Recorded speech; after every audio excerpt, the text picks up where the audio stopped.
It's Wednesday, the 5th of May 2021. Coming to you live from the economic capital of Nigeria, Lagos. This is Breakfast Central.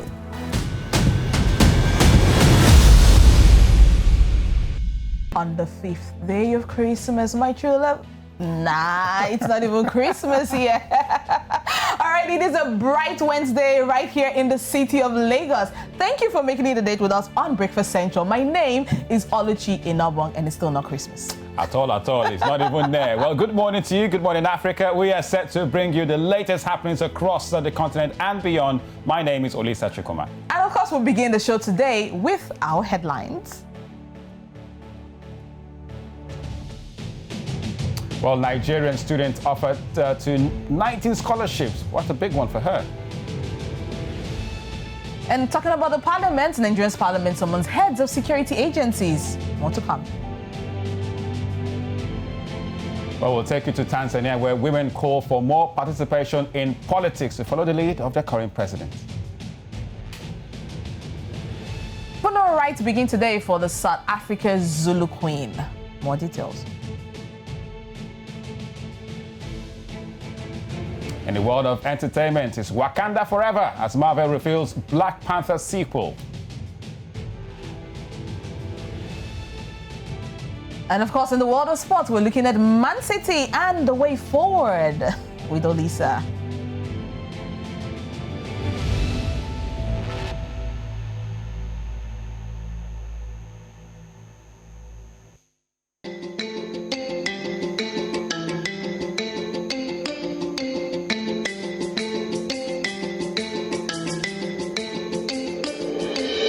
Kuna kallon News Central TV.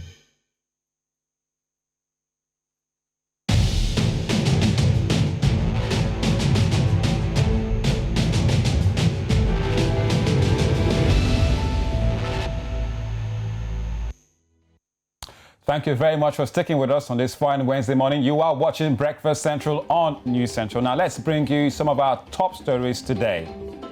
And we're starting out in Nigeria. All right, we'll begin with a report that a Nigerian student has been offered 19 scholarship opportunities to the value of more than $5 million for undergraduate study programs across the United States and Canada. Now, this person we're talking about is Victory Yinka Banjo, and she's 17, hails from Lagos, and is one of Nigeria's brightest stars. Now, according to reports, the teenager said that she applied to a number of universities and was not even sure whether she would be accepted anywhere. Well, right now, Victory has been given potential full scholarships from the Ivy League schools of the likes of Yale College, Princeton University, Harvard College, and Brown University. Other scholarship offers in the U.S. include those from the University of Massachusetts, that's the Institute of Technology, which is called MIT, Stanford University, Johns Hopkins University, and the University of Virginia. Now, Victory said she is passionate about technology, education, and mentorship, especially to underserved communities. Wow, such a bright story. I mean, such a bright and young girl as well. 17-year-old, doing so much for the country. We wish her the very best. All right, let's move on to our very next story.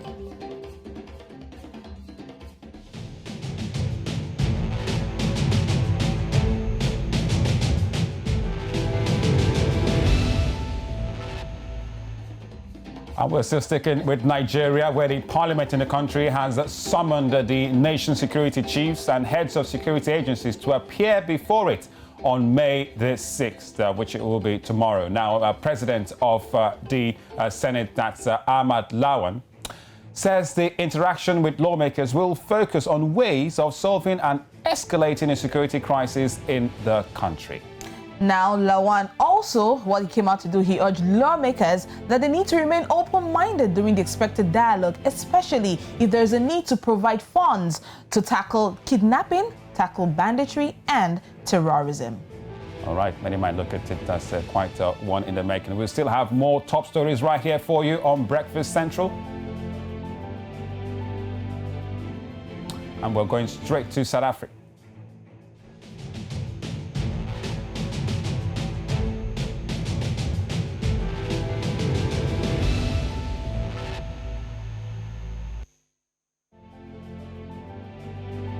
Right then, let's go to South Africa, shall we? Yes, in the country where Zulu Queen Regent Shiwe Dlamini will be honored with a special provincial funeral in KwaZulu-Natal. Now, her remains are being transported from Johannesburg to Longoma today, this morning. This is the start of the process to lay the Queen to rest.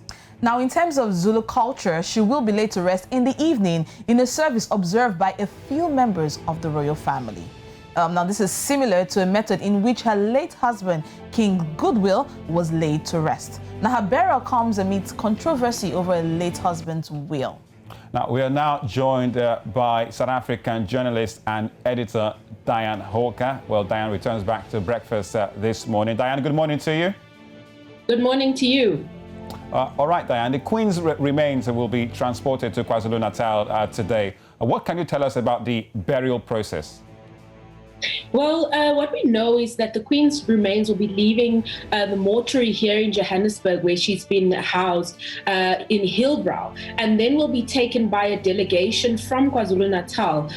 They will be performing some spiritual rites, which will not be available for necessarily the public to see, but they will be. That's an important part of the burial process to, in a way, collect the remains and introduce the Queen to the family and to the ancestors, and then carry her home and then introduce her to the place that she will be buried. That's a very private process, and the funeral, we know, will also be a private burial in the same way that King Goodwill Zwelithini's burial was private. There will only be members of the royal family allowed to attend, and it's also done as it is traditional under the cover of darkness. So it will either be done in the very early hours of the morning, in the sort of the pre-dawn period, or quite late at night, overnight. And then we do also know that the provincial government has requested a special provincial funeral for the Queen, and that also has its own particular processes from the government perspective that are involved. All right, now talking about special and private and unusual. Now, the Queen has been granted a special provincial official funeral.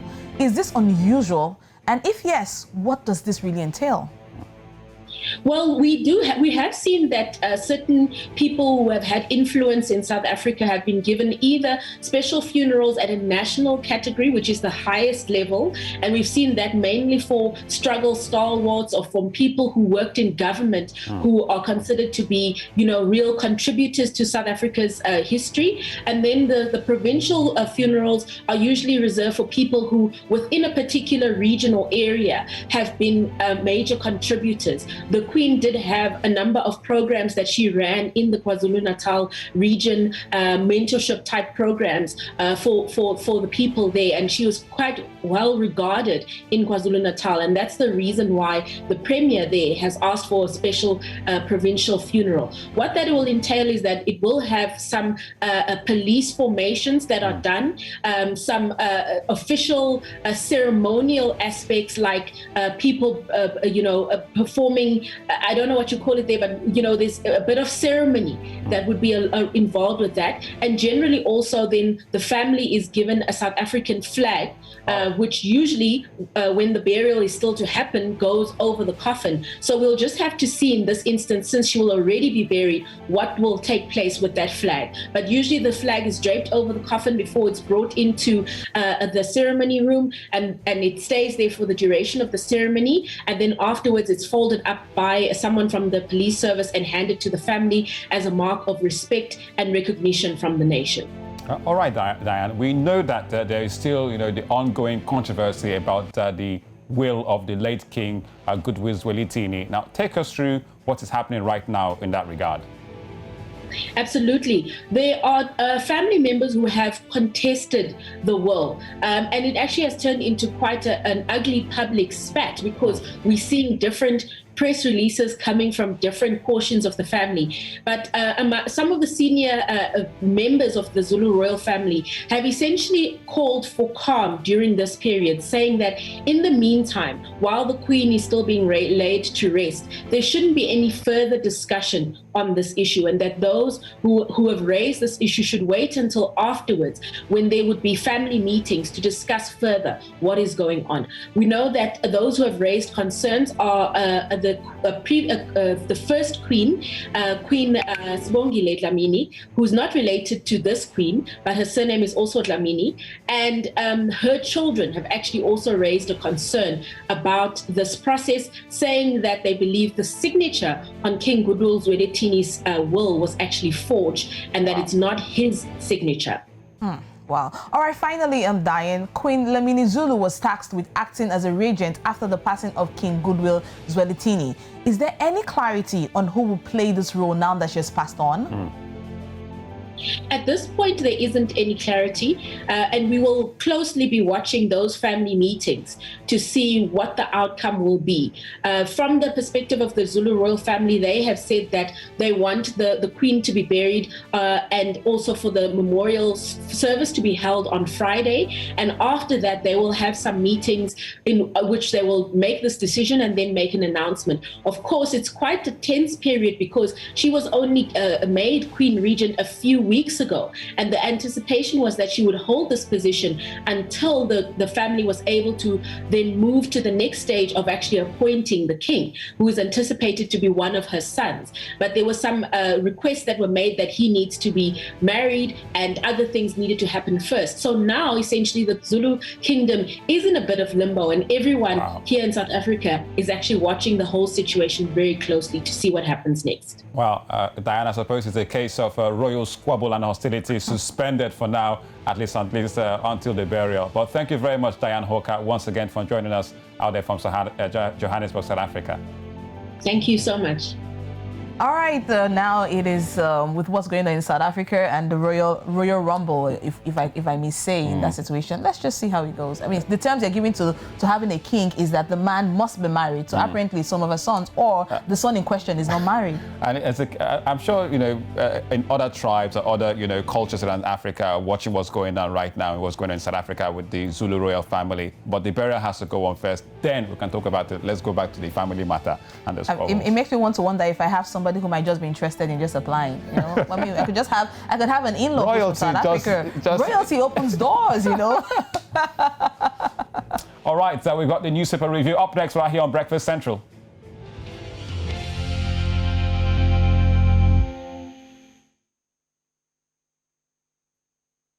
Still watching Breakfast Central. Let's take you to Cameroon with the newspaper review. We'll start in with the Guardian Post in Cameroon this morning to see what they have. And there is a big splash there. Talks about Cameroon's first Anglophone Prime Minister, and talking about none other than Achidi Achu. Now, he's died, and there you have it. Achidi Achu and his scratch my back, I scratch your back philosophy, and how he was appointed back in 1992. They were talking about the Star, who demystified the Star building. Lots of tributes this morning on the first Anglophone, which means English-speaking PM of Cameroon, Achidi Achu, has died. At the top right there says Esther Oman, and declares peace and Anglophone crisis victims. So basically, especially in the Guardian Post, you always have these Anglophone, Francophone discourse narratives in the morning paper out there in Cameroon. But not the bad one this morning from the Guardian Post. All right, from the Guardian Post from Cameroon, we're moving to Uganda. We're talking about the new vision in Uganda. And looking at the new vision in Uganda, we can see prostitute buyers to get 15 years. We're talking about one of the oldest jobs in history, and people who patronize those jobs will be called to court. And of course, if you are guilty, you'll be given 15 years term. Make Museveni Field Marshal, says the minister. You have all of this on page 4 of the newspaper this morning. And of course, the private sector SDG platforms launched.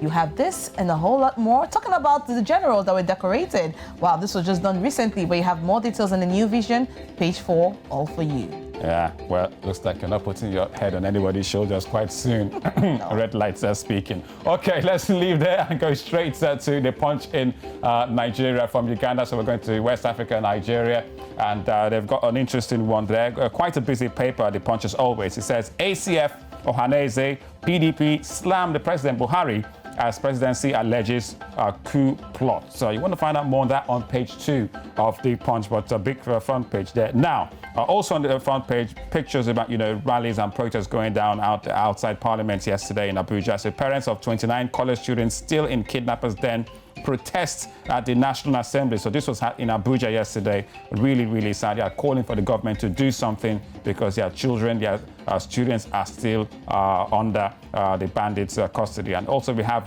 police nabbed 52-year-old man for defiling 3 daughters' neighbor's niece at the center bottom there, middle, and more that on page 4 of the Punch this morning. Quite a busy one there, but interesting when you have that, separate spread of headlines. Exactly. All right, moving on, we have the Tanzanian paper, The Citizen. That's what we're looking at, the very last paper for this morning.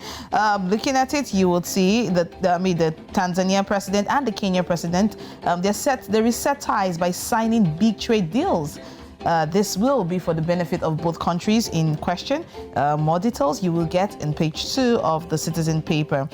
Looking at Melinda and Bill Gates, yes, this has been a story that has been trending everywhere from the moment it came out, talking about the divorce, a duo undone. That's what the page says this morning. You can get more information from the Citizen's paper.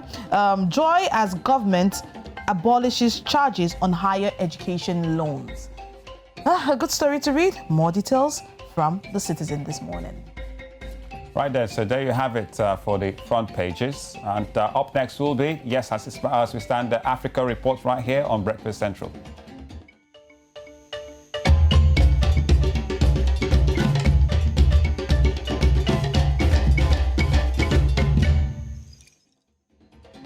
All right, now we go straight to Zimbabwe, where Lala is set to let us in on the latest from the country Zimbabwe. Good morning, Lala. Good morning to you too. And as you may recall, on Monday, I promised to talk a little bit more on World Press Freedom Day. Well, I had a very interesting conversation with Susan Makore, who is the One IFRA Women in News Advisory Manager for Africa. In my conversation with Susan, it was centered around women in news and women in the newsroom. Susan said that there's quite a number of achievements that Africa has done over the years. There's been a significant number of journalists in the newsroom. Those are female journalists. Yes, the number is not as high as that of men journalists in the newsroom, but the number is significant and it's worth noting and worth celebrating. However, she mentioned the issue of hostility in terms of sexual harassment towards female journalists in the newsroom. And of course, this is a cause for concern, and there needs to be a way to deal with this issue so that the newsrooms are a safe haven for female journalists to work from. Let's listen to what Susan had to say about women in the newsroom and World Press Freedom Day. As we commemorate International Press Freedom Day, I really feel that women have a better space in the newsrooms, in media organizations. We have come a long way in terms of having women take up senior decision-making positions. Yes, the numbers are still few. When you look at women leaders in terms of high positions like chief executive officers, editors-in-chief, you see that the numbers are still low. But at least there is a recognition across Africa that women can do it. There is a recognition that women have the same capacity as men have. The playing field may still be uneven, but there is a recognition that women are as good as men in doing a good job in managing media houses. Well, that was Susan Makore, as you heard there, raising a number of concerns to do with Africa and its newsrooms and things that need to be improved, but as well as achievements over the years in African newsrooms. All right, thank you very much, Lala, for the information that you've just given. I'm looking at Zimbabwe and with some of the stories you've just given, it makes me begin to wonder, and it makes me a little bit hopeful, just a little bit, on how Africa might be going in a direction. Well, press freedom is quite a challenge, whether from Zimbabwe, Harare, to Lagos in Nigeria, to South Africa, and to perhaps the Benin Republic or Cameroon. It's a challenge, and we'll continue to navigate those waters as we go together. Well, there's freedom of press, but freedom after press is a big question.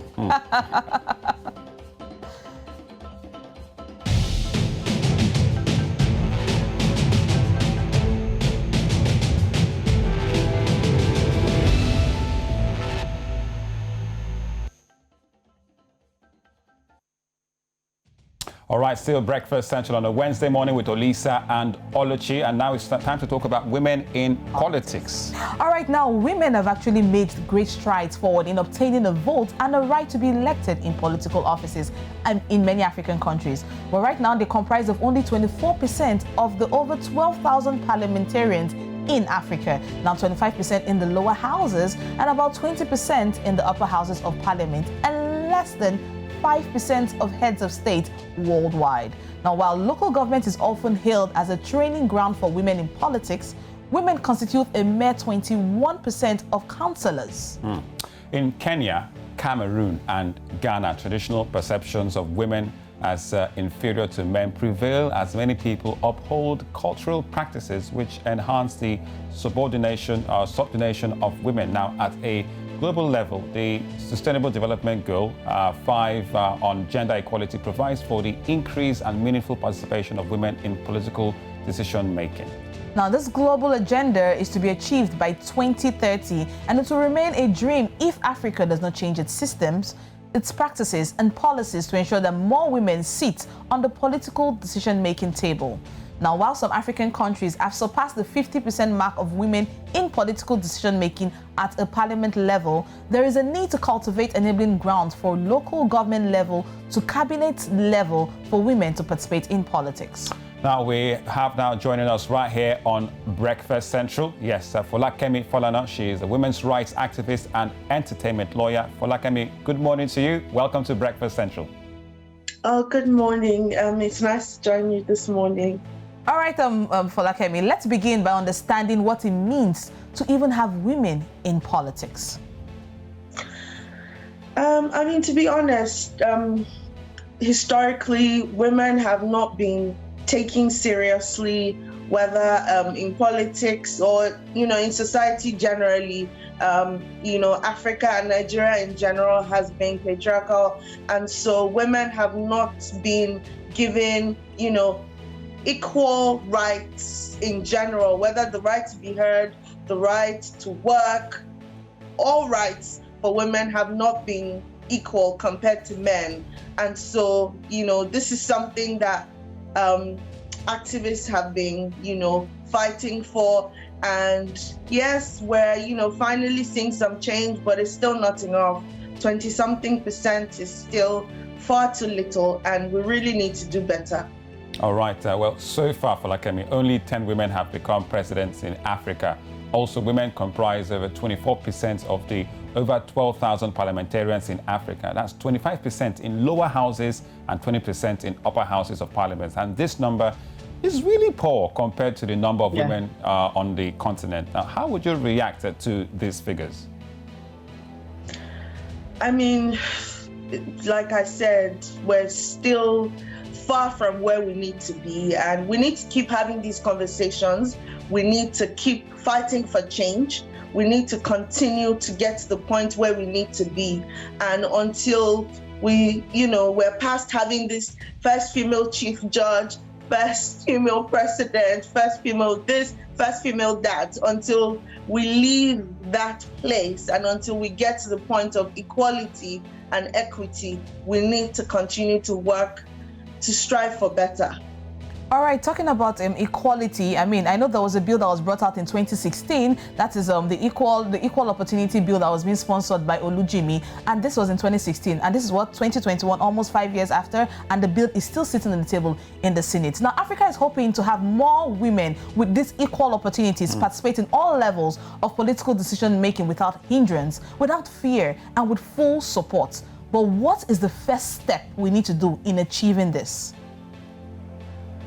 I think the first step will be, first of all, realizing that, women are just as capable as men. Women can get the work done just as well as men, if not even better sometimes. And until we have female representation, until we have to start from the grassroots. So until, husbands take their wives seriously, until companies take their female employees seriously, we're not going to get to the top, to the point of having women in politics. And of course, it is when we have women in politics represented that we can have these sort of bills even make it to be passed. Because if you don't have women in the House fighting for these bills, they're never going to get passed into law. And if women are not given the same opportunities that men are, and so it's a bit of an unfortunate vicious cycle. And if we don't start from the very bottom, we're not going to get to the change that we want to see at the top. All right, Folakemi, because we need to really ask you this. We've seen the recent emergence of the likes of Suluhu Hassan as the president of Tanzania and Justice Martha Koome, the nomination as the chief judge in Kenya, and also Ngozi Okonjo-Iweala, who is a popular name as Director General of the World Trade Organization. Now, what does this mean for African women, because these women are African women, to be fully involved in politics and leadership? I mean, it's amazing to see that, some parts are starting to catch on.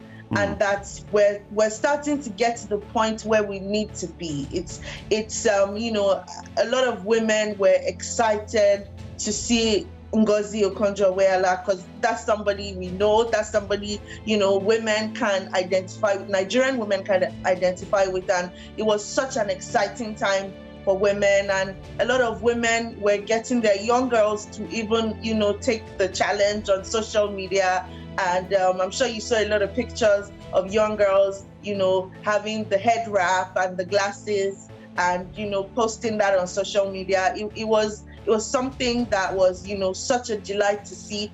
And it was like a glimmer of hope. It was something telling us that, look, we're finally getting heard. And if women who can do the job. So we're not asking for hand-me-downs. We're not begging to be seen. We're saying that there's some women who can do the job, who are as qualified as men are. And if you can just look at these women and give them the opportunity that they deserve, we will finally get to the point where we're trying to get to. All right. Thank you very much, Falana, for staying with us on Breakfast Central this morning. It's been a delight being here. All right, you're still watching Breakfast Central. Now, coming up on the program,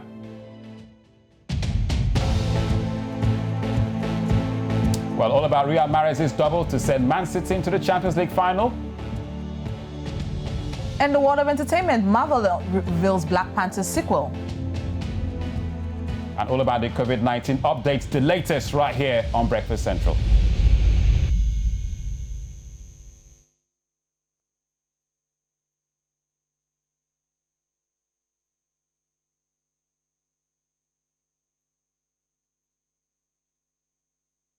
Folakemi, you still there?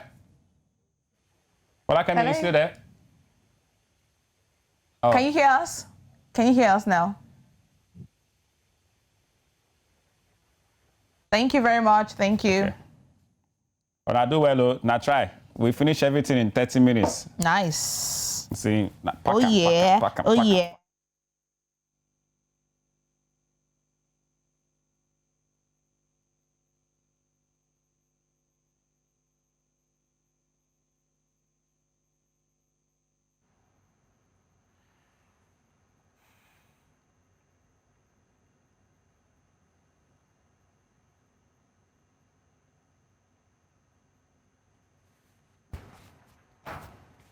Just sit down like that, as you sit down like that. Now you sabi?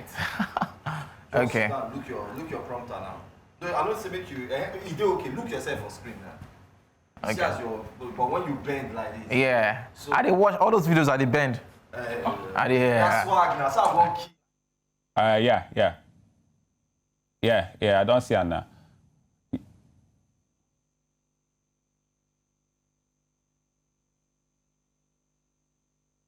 About this your this why you're licking your lips like this. What's going on? This your I'm getting ready now. What's going on? I'm getting ready. You know, we need to get warmed up. Wow. So you're warming your lips. Getting warmed up. Wow.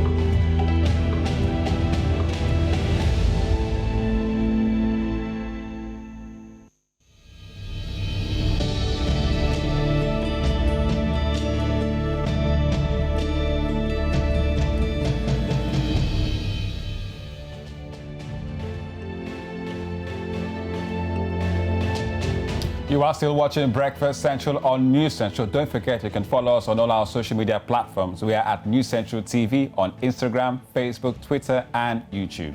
Now, the COVID-19 pandemic is still out there, even as the number of cases in India keeps rising. Now, we have Israel, who joins us for more COVID-19 updates. Good morning, Israel. Well, good morning, Eliza. Good morning, Oluchi. It's indeed good to be here to bring you up to speed with the latest of the COVID-19 pandemic across the world. Well, foreign students in India, they are anxious over the rising cases of COVID-19 infections in the country. The fears come after the latest figures yesterday show that the number of new COVID infections in the country surpassed 20 million cases. India says infections have consistently dropped since 30th of April, when it recorded more than 400,000 cases. Earlier, we spoke to Daniel Ishaku, who is the president of the Federation of International Student Associations in Chennai in India.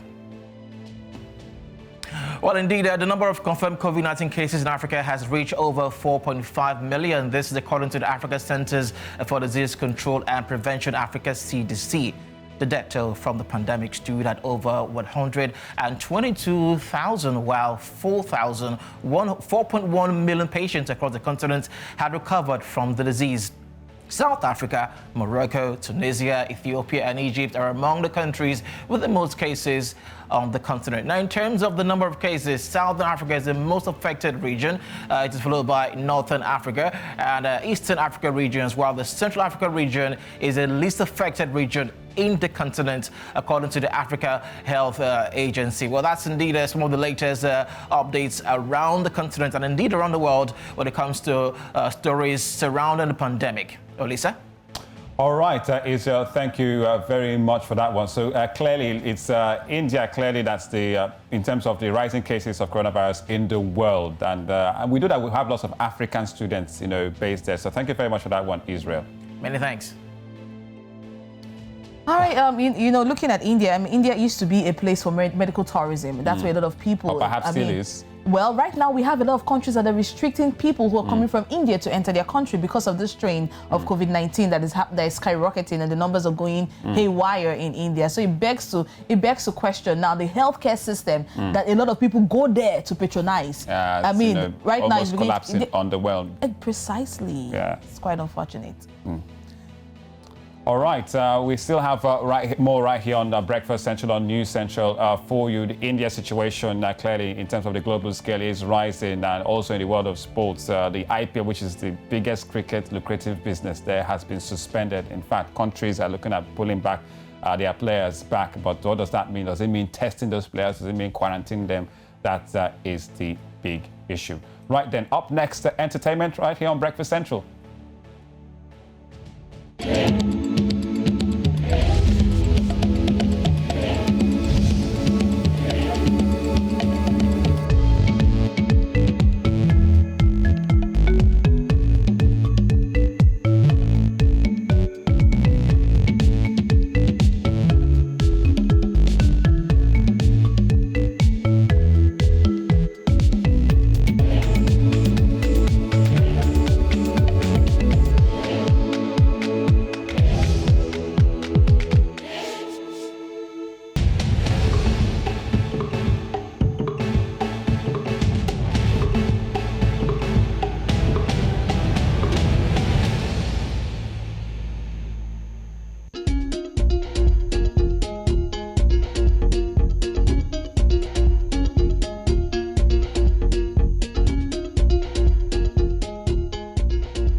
We're entering the entertainment scene now, and we're starting with our own comedian, Basket Mouth. Now, regarded as one of the best comedians in the industry, Basket Mouth has not only gone ahead to display his acting and producing skills on Flatmates.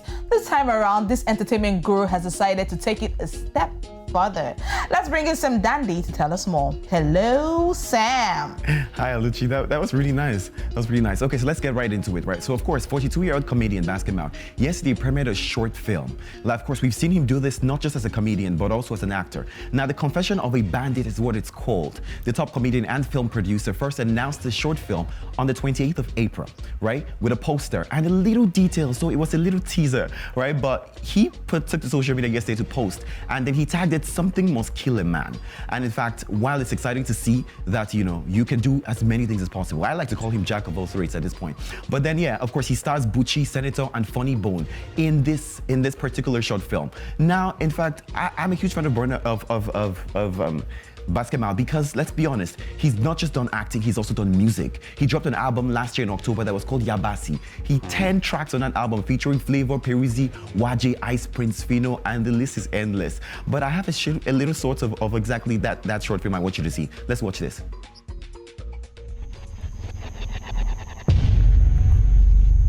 It looks like a proper film.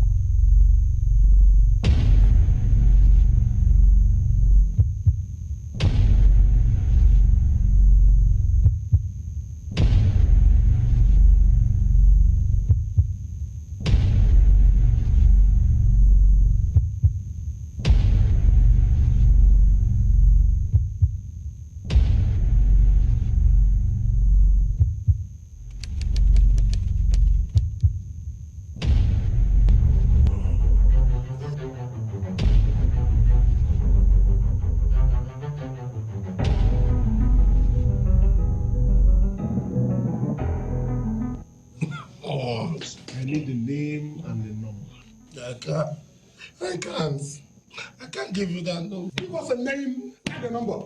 You kill me. I can't. I don't feel it. Now shoot me. Stab me. It's electric shock, but I can't. I will kill. If you really need that number, please shoot me. Stop! Officer, I'm not fit. Yes. I'm not fit. I'm not fit. You go fit. I'm not fit. All right, now that it's regarded among many people as a dark comedy. So just in case you're not sure what that is, yeah, you should check social media and find out. Yeah, well, let's move to Ghana. Now, Ghanaian celebrities are enjoying the Fix the Country trend on Twitter. Now, this was trending for over 24 hours, as a lot of the celebrities, as much as other people, have gone on to air their grievances against the Ghanaian government. Now, we've seen people like from Yvonne Nelson to, of course, John Dumelu, and the end is endless of these artists, actors who are talking about, the problems in the country. Now, a lot of them have tweets and they've said certain things, because, they said that, they don't like the way Ghana is going, and then they've had their two grievances. Now, I'm going to read some. Yvonne Nelson says, I'm happy that, this Fix the Trend is of course, a thing now because they can fight the government.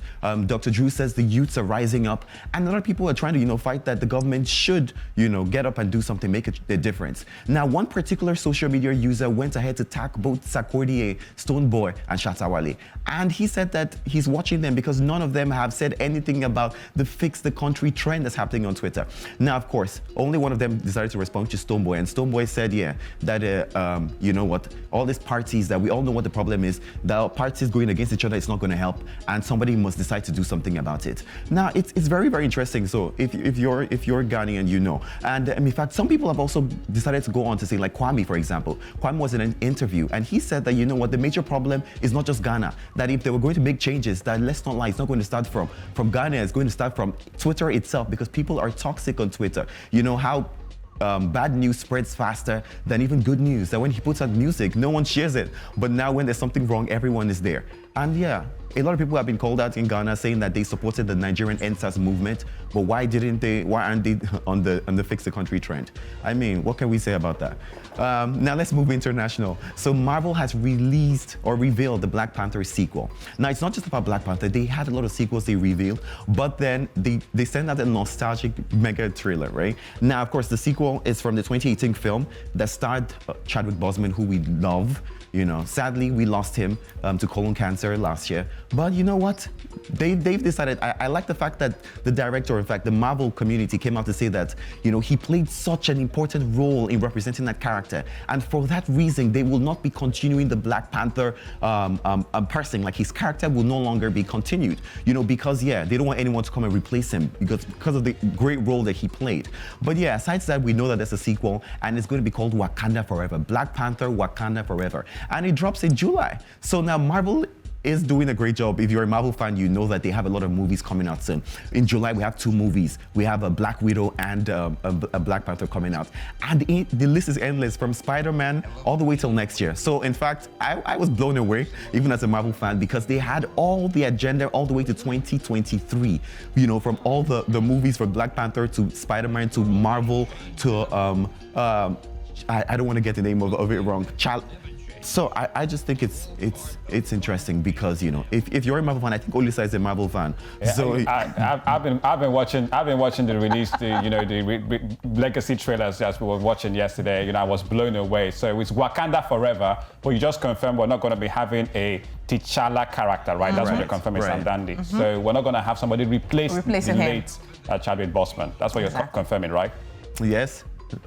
Okay. All right, I'm looking forward to the release in July. I mean, I think I might make July my new Christmas time. Yeah, you know, Black Widow. We've got Spider-Man. We've got Shang and the Legend of the Ten Rings. We've got lots of movies, about 4 Marvel movies this year, including the Eternals. So I really can't wait. Perhaps Vandandi will just save a ticket for me and we could go together. We're going to see it all together. Oluchi, you're also included. I'm letting you go. so included in this. Thank you so much, Dandy. Anytime. Oh, do appreciate. Thank you. All right. Lots to look forward to. I mean, I'm looking forward to it, you know. When Marvel series are one of the series that I do not sleep in when I go to the cinemas to watch. I'm very good at sleeping in cinemas when I go with my husband. But for Marvel, I'm glued from beginning to the end. Like, I wonder, like, how do they keep me not to sleep off? I can't wait. I can't wait for it. Wakanda Forever. Right then, still Breakfast Central. Yes, up next, Who Said What?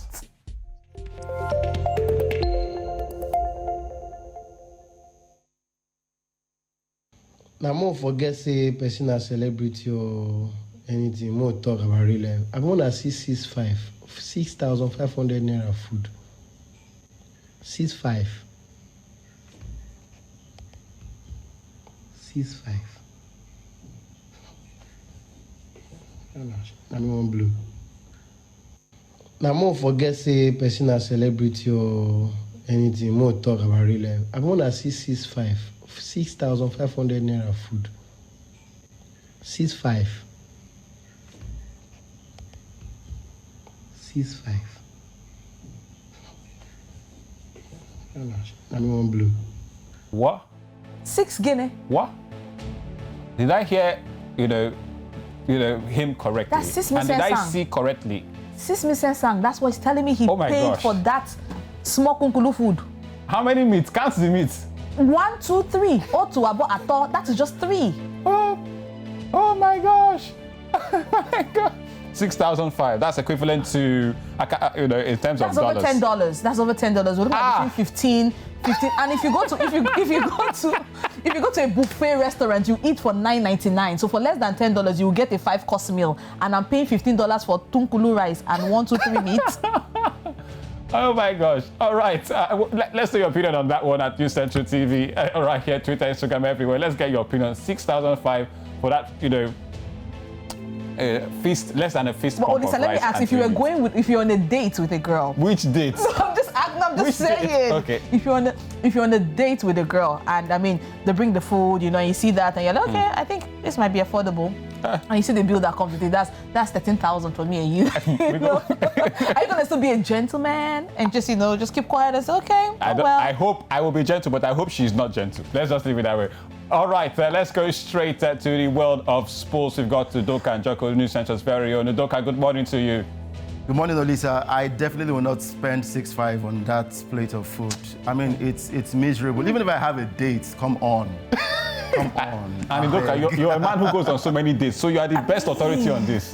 Really? I mean, it's too much. I can't even spend 5,000 is even too much for this 3 pieces of meat and 1 portion of rice. Udoka, that is why you are my guy. All right, let's talk about sports. It was a big night yesterday for Manchester City. They are the team who are celebrating right now. Yeah, of course. For the Algerian, talking about Riyad Mahrez, he scored 2 goals. I mean, it was a case of bringing on Neymar Jr., who was supposed to be the star of the day, but Mahrez took the shine off Neymar, and it was the star of the moment, sending Manchester City into the finals of this year's Champions League, something Pep Guardiola has always wanted since he left Barcelona. Of course, he won the title with Barcelona some years ago. And he also mentioned that if he doesn't get to win the Champions League, come on, it's a failed job for him as a manager. So congratulations to Manchester City. But it was a woeful performance from Neymar and the whole of Paris Saint-Germain yesterday. I really didn't expect that performance from PSG. And Pochettino said even though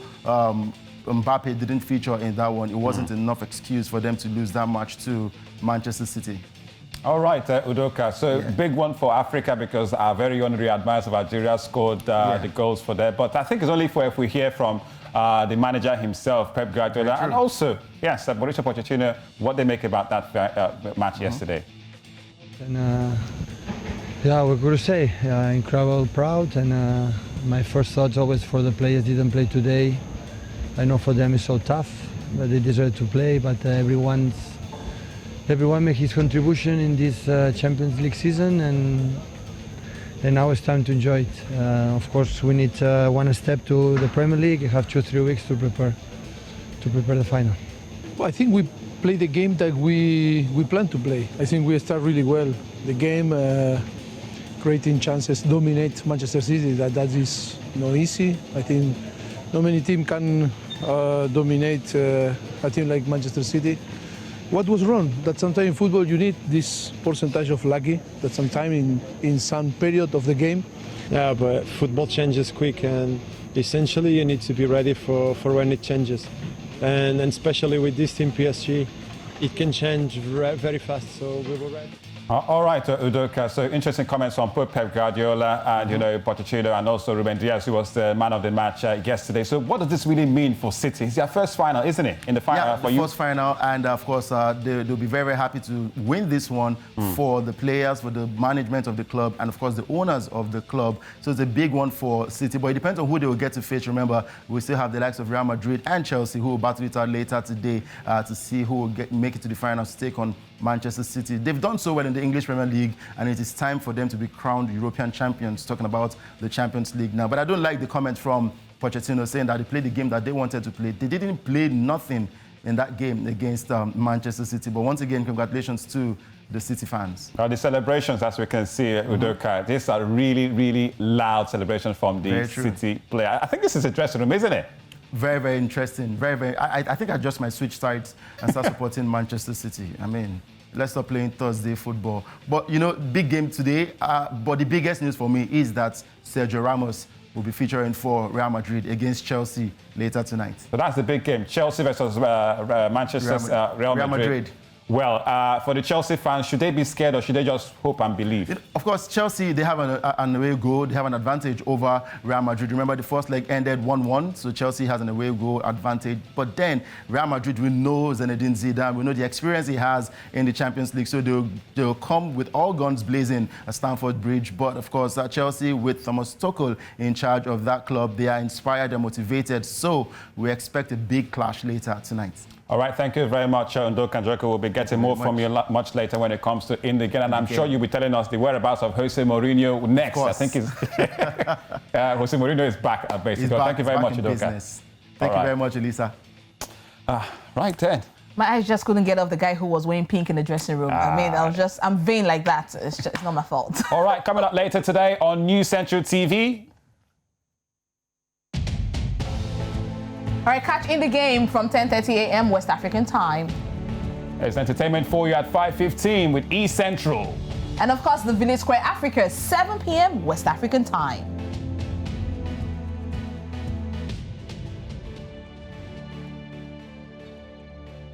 All right, so that wraps it up for us today on Breakfast Central. Olisa and Oluchi. We had everything for you: sports, interviews, discuss, entertainment, and indeed, sports in action. All right, I'm just looking forward to tonight. I mean, I'm going with the club that wins. That's why I'm always fans the winning club. Who'll go win? Anyone. Well, thank you very much for sticking with us. We'll be here with you again tomorrow, Wednesday. Thursday's edition. Yes, for Breakfast Central. On behalf of the cast and crew, we say have yourself a good one. Bye bye for now. We'll see you again. At the mall. Cheers.